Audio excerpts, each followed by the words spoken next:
नमस्कार। संवाद विशेष में आप सभी दर्शकों का बहुत बहुत स्वागत है। मैं हूं सुरेंद्र कुमार।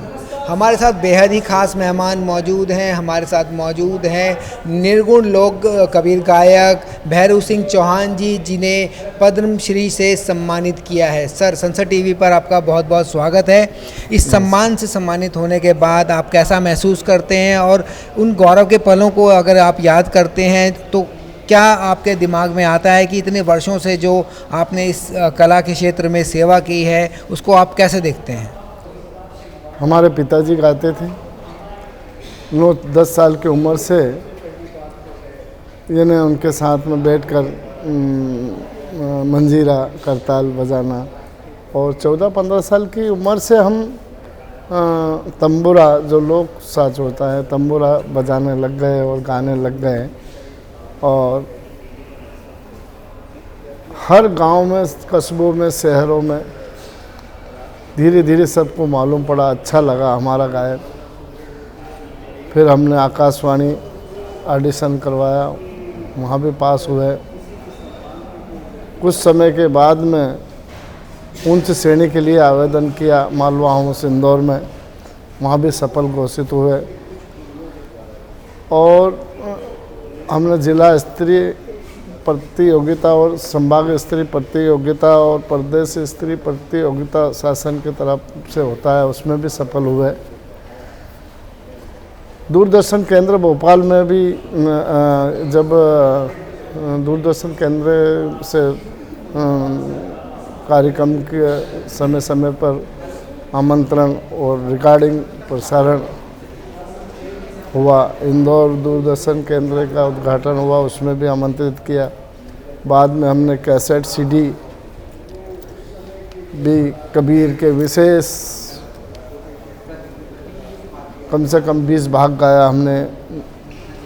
गुरु गोरक्षनाथ गाया, साध्वी मीराबाई गाया, ब्रह्मानंद जी गाया, और अन्य संतों की वाणी को जैसा जैसा हमको मिलते गए उसके कलेक्शन करके उसको हमारी शैली में, मालवी लोक शैली में उसको सजा के और पेश करते गए।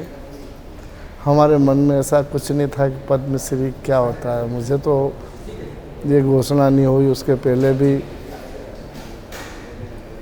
ऐसा लोग बोलते थे कि आपको अवार्ड मिलना चाहिए। भाई, हम काम कर रहे हैं, सत्यता के साथ में गा रहे हैं देश और दुनिया में। हम संगीत नाटक अकादमी में भी कार्यक्रम किया, साहित्य अकादमी में कार्यक्रम किया, संस्कृति विभाग भोपाल से भी कार्यक्रम हुआ, राष्ट्रीय संस्कृति उत्सव में दिल्ली में हुआ, वहाँ उसमें भी भाग लिया। हमको सांस्कृतिक केंद्र नागपुर इलाहाबाद जोन के सहयोग से बनारस में राष्ट्रीय संस्कृति उत्सव हुआ, उसमें भी हमें आमंत्रित किया।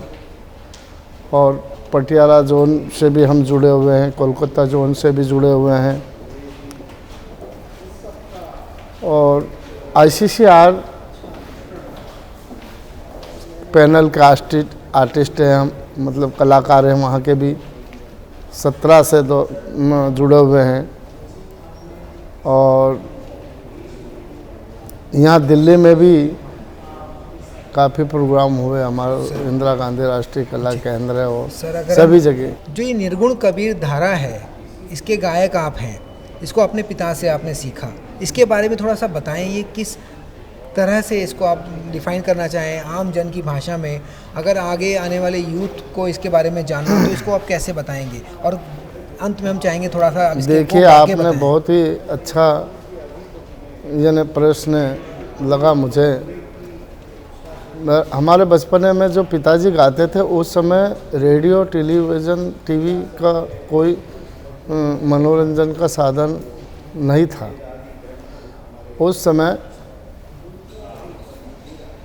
बस ये किसान एक अपना काम करके शाम को घर पहुंचता था, अपना यानी खाना भोजन करके, उसके बाद में उसके मनोरंजन के लिए ये लोक साज के माध्यम से चौपाल पर बैठ के अलाव जला के कुछ हुक्का बीड़ी सिगरेट पीते होंगे, सिगरेट तो नहीं होगी उस समय, मुझे मालूम है 9-10 साल की उम्र में, पर वो हुक्का पीते हुए मैंने देखा और फिर तंबूरा सिर्फ भजन गाते हुए देखा, और ज़्यादा पढ़े लिखे भी नहीं थे।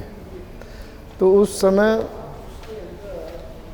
मनोरंजन ही उनके लिए वो लोक गायन था, उससे अपना मनोरंजन करते थे। सर अगर हम बात करें इसकी गायन की, तो क्या 2 शब्द आप लोगों को सुनाना चाहें, इससे आप लोगों को रूबरू कराना चाहें, तो जो आपकी पसंद का है और सबसे ज़्यादा जो आपके प्रिय है, वो कुछ शब्द आप सुना सकें देश की जनता को?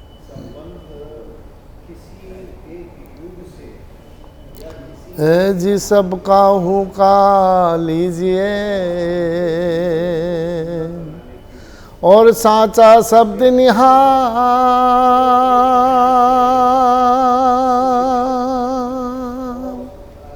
और पक्षपात ना कीजिए, तो कहे कबीर विचार, कि मन मक्का दिल द्वारका, ऐ जी मन मक्का दिल द्वारका, न काया काशी जा।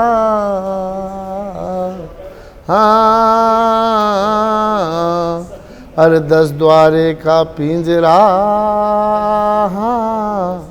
ओरिया में जोत पिचा। तो देखिए आज देश और दुनिया में और युवा जो मेरे साथी हैं, इनको भी मैं यही प्रेरणा देता हूँ कि भाई देखो, हमें आज के समय में ऐसे महान यानी जिनका नाम देश और दुनिया में चल रहा है, उनके ज्ञान पर PhD डिग्रियाँ हो रही है। आज के समय में कबीर साहब की विचारों की वाणी की अति आवश्यकता है। उससे हमारे समाज में उनकी वाणी को ग्रहण करने से, आत्मसात करने से निश्चित हमारे समाज में बदलाव आएगा और समाज का कल्याण होगा। और मैं जो पद्मश्री अवार्ड से मुझे भारत सरकार ने ये जो सम्मान दिया है, इसके लिए हम हृदय से उनके आभारी, क्या मैं तो 7 जन्म तक भी नहीं भूल सकता हूँ कि 7 जन्म भक्ति करे, सदा भजे भगवान, गुरु सेवा पल एक में कर दे महाकल्याण। तो हमारा और हमारे साथ में जो गा रहे थे, और मेरा ये मानना है कि कम से कम इस भारत देश में 20 करोड़ 25 करोड़ कबीरपंथी लोग हैं। ये अवार्ड सदगुरु कबीर साहब को मिला है, और जितने भी कबीर साहब को चाहने वाले हैं, संतों की वाणी को सुनने वाले हैं, समझने वाले हैं, गाने वाले हैं, आप सब को ये अवार्ड भारत सरकार ने दिया है।